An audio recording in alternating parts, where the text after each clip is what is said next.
Well, renowned Fayetteville photographer Andrew Kilgore died earlier this year, and now family and friends are sharing their stories of his impact on their lives. KNWA's Lauren Motley visited with a Northwest Arkansas family who says they're grateful for Kilgore and now the legacy he's left behind. This was the very first one. And when was that taken? 1994. Sam was a year old. My baby was a year old. That's how I go by.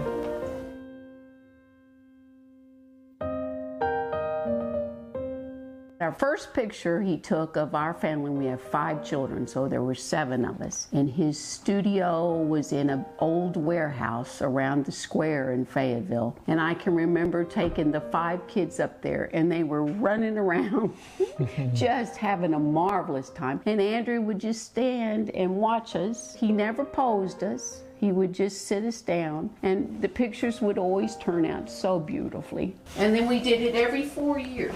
This is 4 years after that, and then 4 more years, and 4 more years. They're all getting big. We did that until 2010 was our last picture. And then the grandkids came, and Andrew, every time they would turn 1 year old, we'd take them in, and he'd take their picture. This is one of our 2 newest grandchildren that he took. He was an amazingly interesting guy. He had been in the Peace Corps. He had gone to seminary. He was very well read and studied. And then he also loved science fiction. He loved almost like sitcom or junk food television. What was always important to him was characters and could he relate to them. He took pictures of a lot of people that were marginalized, and so some of how he was able to afford that, he would charge some of his clients a higher than market rate. It was great for us because we got to see the wonderful photography he had taken. Several projects with people of color, projects with people experiencing homelessness. He saw the need to help create awareness and